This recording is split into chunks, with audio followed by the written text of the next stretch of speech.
ஆனா இப்ப கன்சீவா இருக்கிற மாதிரியே மயக்கம் வாந்தி எல்லாம் வருது டாக்டர். அதான் செக் பண்ணிட்டு போலான்னு வந்தேன். சரி, நீங்க எடுத்துக்கிற டேப்லெட்ஸ் எல்லாம் கொண்டு வந்திருக்கீங்களா? கொண்டு வந்திருக்கேன் டாக்டர். சரி, காட்டுங்க.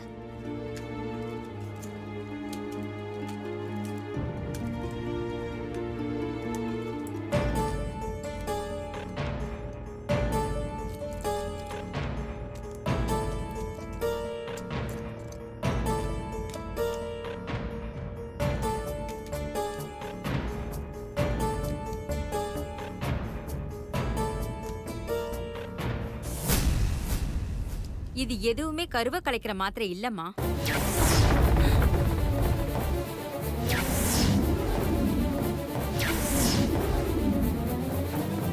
கருவை வளர்க்குற மாத்திரையை தான் நீங்க சாப்பிட்டுட்டு இருந்திருக்கீங்க.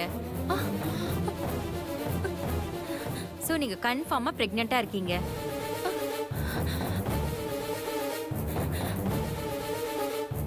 டாக்டர், எனக்கு இந்த குழந்தை வேண்டாம். இப்ப கலைக்க முடியுமா? அதுக்கு இப்ப வாய்ப்பே இல்லம்மா. ஏன்னா இப்ப கரு நல்லா வளர்ந்துருக்கு. இப்ப நீங்க குழந்தைய கலைச்சீங்கன்னா அது உங்க உயிருக்கே ஆபத்துல போய் முடியும். இப்ப எதுவுமே பண்ண முடியாதா டாக்டர்? வாய்ப்பே இல்லம்மா.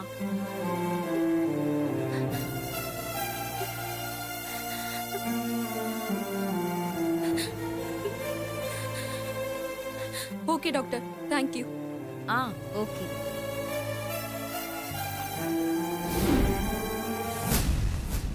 டாக்டர், வாமா, உட்காருமா. நான் ஒன்னும் உட்காரத்துக்கு வரல.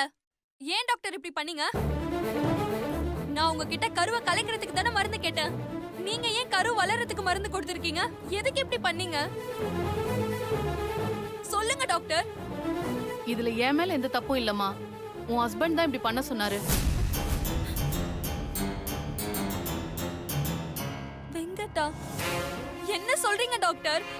அவர் தான் ஹாஸ்பிட்டலுக்கு வந்து எங்களுக்கு கல்யாணம் ஆகி பல வருஷம் ஆச்சு, இன்னும் குழந்தை இல்ல, அதனால இந்த கருவை கலைக்க வேண்டாம்னு சொன்னாரு. சரி, அவரு சொன்ன நீங்க கேட்டுருவீங்களா? நானும் தானே சொன்னேன் எனக்கு இந்த குழந்தை வேணான்னு. அதையே நீங்க கேட்கல. ஏன்னா சட்டப்படி குழந்தைய கலைக்கிறது குற்றம். அது மட்டும் இல்ல, உன் ஹஸ்பண்ட் ஒரு அட்வொகேட். என் மேலேயும் இந்த ஹாஸ்பிட்டல் மேலேயும் கேஸ் போட்டுருவேன்னு மிரட்டினாரு. அதுக்கு பயந்துதான் அவர் சொன்ன மாதிரி மாத்திரைய மாத்தி கொடுத்தேன். இல்லனா ஹாஸ்பிட்டலுக்கும் எனக்கும் கெட்ட பேர் வந்துரும். அதனால தான் இப்படி பண்ணேன். சாரிமா. வெங்கட்,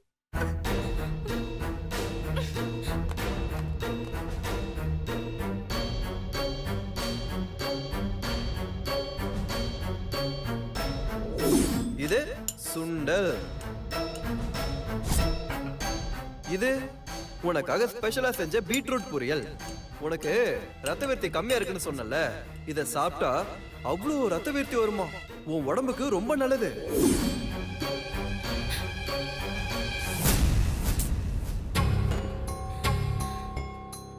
அனு,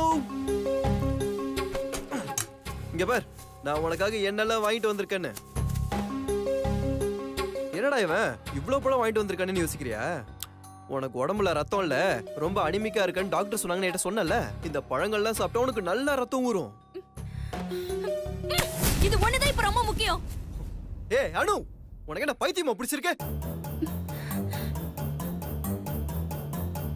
என்னாச்சு அனு, ஏன் இப்படி பண்ற? நான் பண்ணடா, நீ பண்றியா? நான் என்ன பண்ணேன்? எல்லாமே பிளான் பண்ணி பண்ணிட்டு இப்ப என்ன பண்ண நான் கேக்குறேன். பிளான் பண்ணியா? என்னன்னு சொல்ற? எனக்கு ஒண்ணுமே புரியல. புரியாது. உனக்கு எப்படி புரியும்? புரிஞ்சிருந்தா இப்படி பண்ணிருப்பியா? அனு, இங்க பாரு, நான் என்ன பண்ணேன்னு சொல்லு, அதுக்கப்புறமா நீ பேசு. நான் உன்கிட்ட என்ன சொன்னேன்? நாம முதல்ல வீடு வாங்கணும், அதுக்கப்புறம் தான் குழந்தைன்னு சொன்னனா இல்லையா?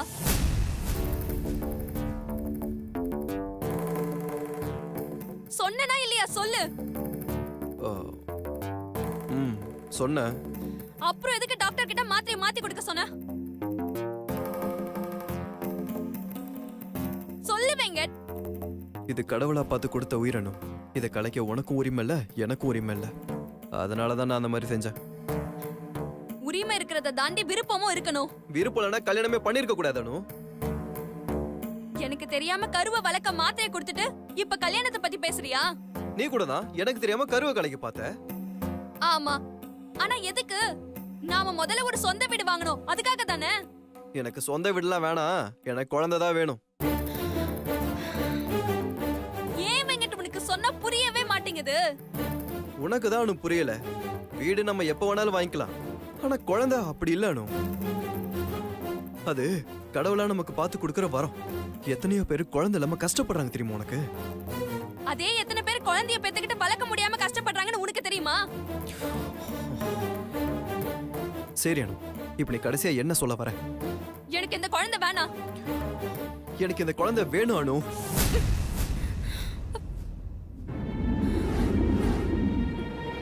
ஏய் அனு, அனு, அனு, ஏய் அனு, அனு, அனு என்னாச்சு அனு?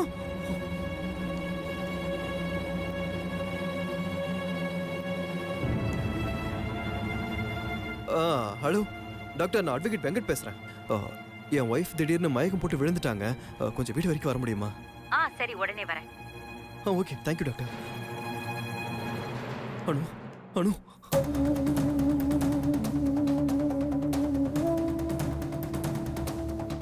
மீனாட்சி, ஃப்ரெண்டை பார்க்க வெளியில போயிட்டு வந்துடுறேன். சரிங்க. சகல சொல்லு சகல. சகல, அனு திடீர்னு மயக்கம் போட்டு விழுந்துட்டா. கொஞ்சம் வீடு வரைக்கும் வரியா? மயக்கம் போட்டு விழுந்துட்டாளா? நான் இப்போ வரேன். வரும்போது மீனாட்சியனையும் கூடவே கூட்டு வாயேன். சரி ஓகே. என்னங்க, என்னாச்சு? அனு திடீர்னு மயக்கம் போட்டு விழுந்துட்டாளா? ஐயோ, சகல ஃபோன் பண்ணி உன்னையும் கூட்டிட்டு வர சொன்னா. வா மீனாட்சி, வாங்க போலாம்.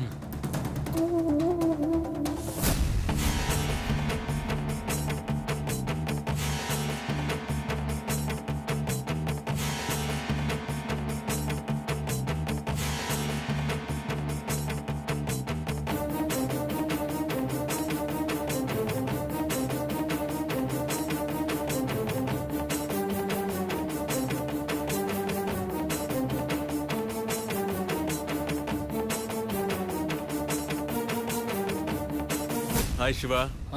வாங்க யோகி. என்ன பூஜைலாம் நல்லபடியா முடிஞ்சா? முடிஞ்சு. ஆமா, நீங்க என்ன இவ்வளவு லேட்டா வந்திருக்கீங்க? கொஞ்சம் ஒர்க் முடிச்சிட்டு வர லேட் ஆயிடுச்சு. Sorry, don't mind. No it's okay. And what's up? Nothing. Pugazh அவனோட வீட்டில் விட்டுட்டு ஈவினிங் ஃப்ளைட்ல சென்னை கிளம்ப வேண்டியதான்.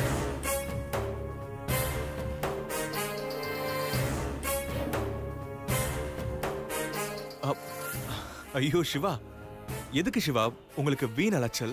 புகழை என்னோட அனுப்புங்க, நானே அவனை வீட்டில் விட்டுறேன். நீங்க ரெஸ்ட் எடுத்துட்டு அப்புறமா சென்னை கிளம்புங்க. இல்லை யோகி, இருக்கட்டும். நானே அவனோட வீட்டை விட்டு அப்புறம் சென்னை கிளம்புறேன்.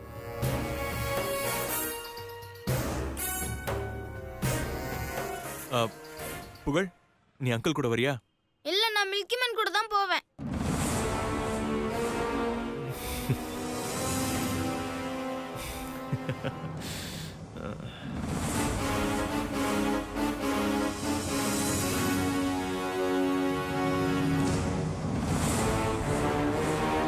சரி யோகி, நாங்க கிளம்புறோம்.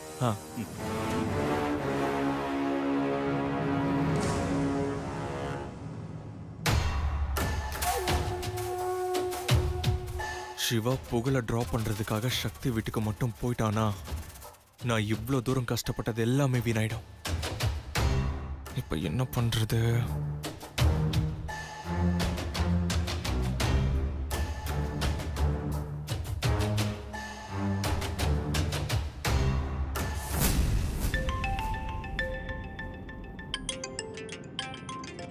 யோகி சார்.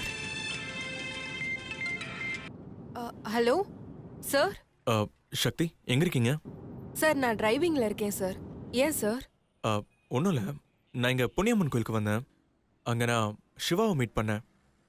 அவர் கூட புகழும் இருந்தான். புகழை நான் ட்ராப் பண்ணுறேன்னு சொன்னேன், ஆனால் புகழ் வரலன்னு சொல்லிட்டான். சிவாவும் நானே ட்ராப் பண்ணுறேன்னு சொல்லிட்டாரு. ஒருவேளை சிவா உங்கள் வீட்டுக்கு வந்துட்டாருன்னா நீங்கள் அவரை பார்க்க வேண்டியதாக இருக்கும். ஒருவேளை மீட் பண்ணுற மாதிரி இருந்துச்சுன்னா நீங்கள் தான் சிவாவை மீட் பண்ணக்கூடாதுன்னு நினைக்கிறீங்களே, அதான் நான் சொல்லலான்னு. மாமா என்கிட்ட ஃபோன்ல சொல்லிட்டார் சார். அப்போ நீங்கள் சிவாவை மீட் பண்ண போறீங்களா? இல்ல சார், மாமா வீட்டுக்கு வரும்போது நான் வீட்டில் இருக்க மாட்டேன்.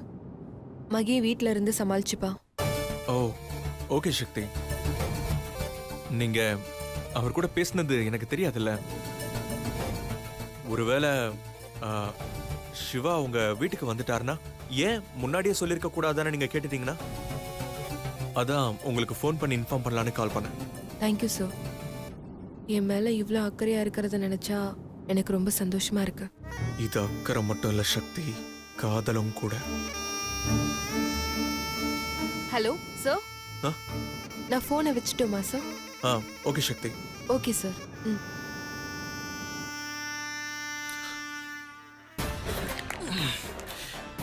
எப்படியோ நம்ம பிளான் ஒர்க் அவுட் ஆயிடுச்சு. சக்தி இது உண்மை நம்பிட்டா. இனி சிவாவை பார்க்கணும்னு நினைச்சாலும் சக்தி பார்க்க மாட்டா. இனி சக்தி அடையறதுல எந்த பிரச்சனையும் இல்லை. சக்தி நீ எனக்கு தான், எனக்கு மட்டும்தான்.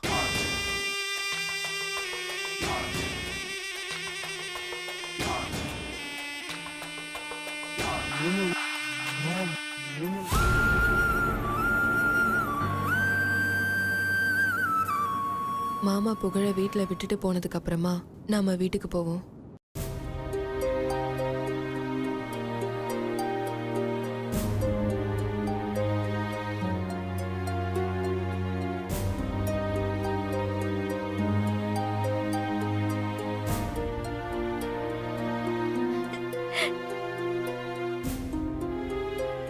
அனு,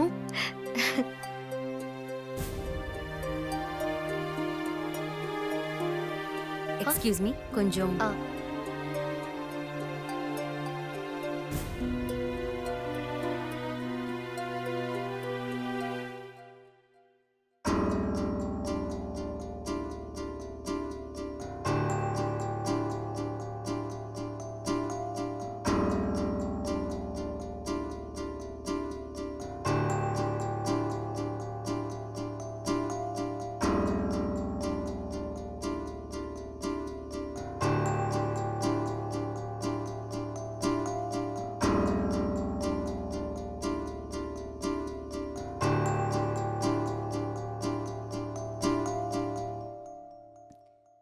கங்க்ராச்சுலேஷன் வெங்கட், நீங்க அப்பாவாக போறீங்க.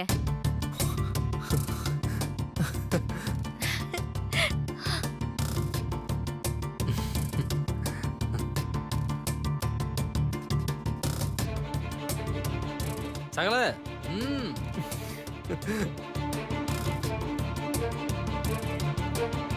கடைசி டேட் என்னம்மா?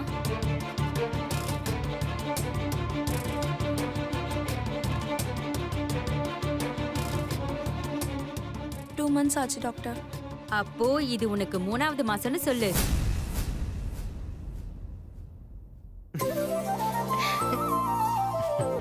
வெங்கட், இப்போ உங்க மனைவி 3வது மாசத்துல இருக்காங்க. பிரெக்னன்சி டைம்ல இது ரொம்ப முக்கியமான டைம். இந்த நேரத்துல தான் அவங்கள ரொம்ப ஜாக்கிரதையா பாத்துக்கணும். டிராவல் பண்ணக்கூடாது, அதிக வெயிட் தூக்க கூடாது, வேலை அதிகமா செய்யக்கூடாது. மொத்தத்துல அவங்கள கேர்ஃபுல்லா பாத்துக்கணும். Okay doctor. அப்புறம் இது 3வது மாசங்கிறதுனால ஒரு ஸ்கேன் பண்ணிடலாம். அப்பதான் குழந்தையோட வளர்ச்சியை பத்தி முழுசா தெரிஞ்சுக்க முடியும். Sure doctor. முக்கியமான விஷயம், நான் எழுதி கொடுக்குற டேப்லெட்டை டைம்க்கு கொடுக்கணும். நல்ல ஆகாரமா கொடுக்கணும். அவங்க ஆசைப்பட்டதெல்லாம் வாங்கி தரணும். அப்புறம் ஃபாஸ்ட் ஃபுட் ஐட்டம் எதுவும் கொடுக்காதீங்க. ஓகே? ஓகே டாக்டர், நீங்க சொல்ற மாதிரியே நான் பாத்துக்கிறேன்.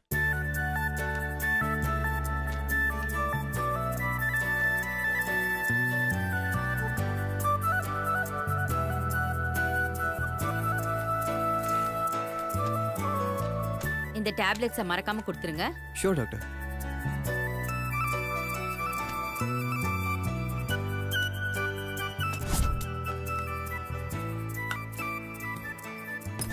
ஆல் தி பெஸ்ட் அனு, உடம்ப பாத்துக்கோங்க. நான் வரேன். வாங்க டாக்டர். வந்துடுறேன். சார் வந்துடும் மனுச்சு.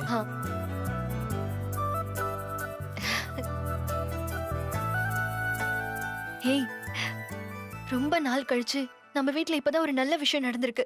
ரொம்ப சந்தோஷமா இருக்கு தெரியுமா? நம்ம வீட்ல எல்லாரும் இந்த விஷயத்தை கேட்டா ரொம்ப சந்தோஷப்படுவாங்க.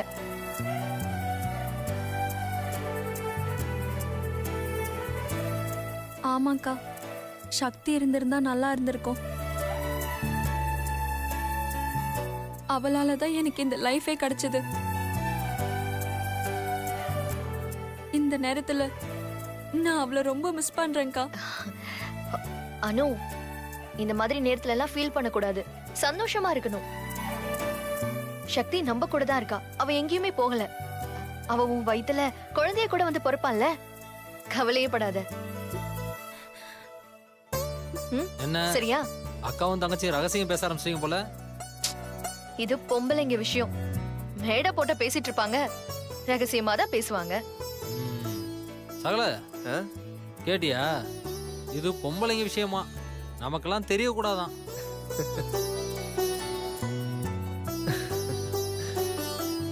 சாரி வெங்கட்.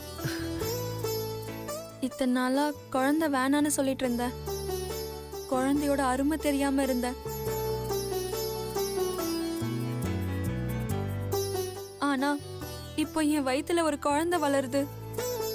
நானும் அம்மாவாக போறேன்னு நினைக்கும் போது மனசுக்கு ரொம்ப சந்தோஷமா இருக்கு. இனிமே நம்ம குழந்தைய நான் பத்திரமா பார்த்துப்பேன்.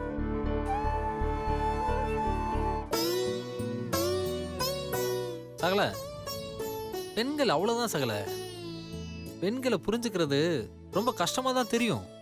ஆனா அவங்க மனசு அது ரொம்ப ஆழமானது. அதுக்குள்ள எவ்வளவோ இருக்கு சகல.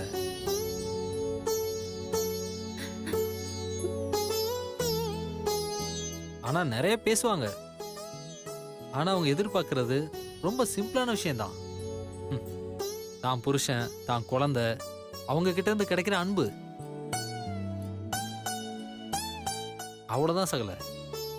அதை மீறி அவங்களுக்கு எதுவுமே தேவையில்லை. உண்மைதாங்க. இத பல ஆண்கள் புரிஞ்சுக்காததுனாலதான் பெண்களை தப்பா பேசுறாங்க. அவங்கள கொடுமைக்காரியா பாக்குறாங்க. சரி சரி, இப்படியே பேசிக்கிட்டு இருந்தா எப்படி? அணுவுக்கும் பாப்பாக்கும் பசிக்க ஆரம்பிச்சிரும். நான் போய் டேப்லெட் வாங்கிட்டு வந்துடுறேன். பாருங்க, புருஷனா இப்படிதான் இருக்கணும். நீ மட்டும் இப்போ அணு மாதிரி கன்சீவ் ஆயிட, அப்புறம் எப்படி கவனிக்கிறேன்னு பாரு. சகல, ரெண்டாவது கடி போடுற போல இருக்கு. டைம் கிடைக்கும் போது இந்த மாதிரி பிட்டெல்லாம் போட்டுக்க வேண்டியதான்.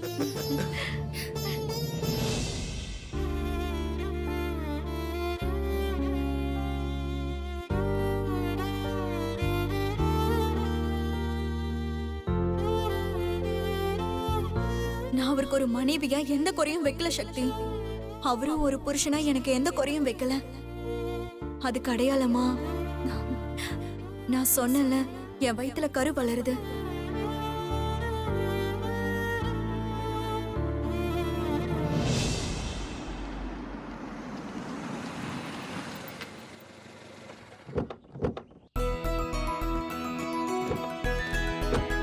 வா மில்கி பாய்.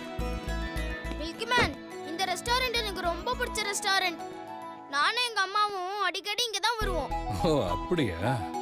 ஆமா மில்கி மேன், இங்க இருக்கிற பிஸ்தா கேக் ரொம்ப சூப்பரா இருக்கும். எப்ப இங்க வந்தாலும் நான் அதை தான் சாப்பிடுவேன். அப்ப இன்னைக்கு மில்கி பாய்க்கு அதே ஆர்டர் பண்ணிருப்போம். என்ன? வா போலாம், வாங்க.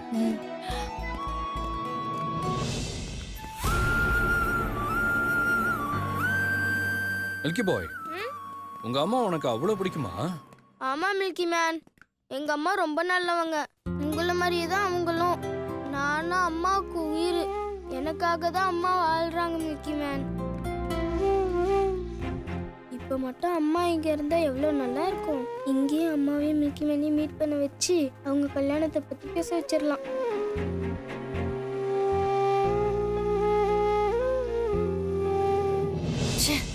வந்த வேலை முடிஞ்சதை கிளம்பலான்னு பார்த்தா இந்த பையனை எடுத்துக்கிட்டு சுத்திக்கிட்டு இருக்காரே, காலு வேற வலிக்குது. எனக்கு எல்லாமே போனோமா முடிச்சோமா வந்தோமான்னு இருக்கணும். இந்த வேலை என்னடா ஜவ்வு மாதிரி இழுத்துட்டே போகுது. என்ன அமௌண்ட் அதிகம்னு அமைதியா இருக்கேன். அது மட்டும் இல்ல, இதுல போலீஸ் ரிஸ்க் இல்ல. அதனாலதான் இவங்க எழுத்து இழுப்புக்கெல்லாம் போக வேண்டியதா இருக்கு.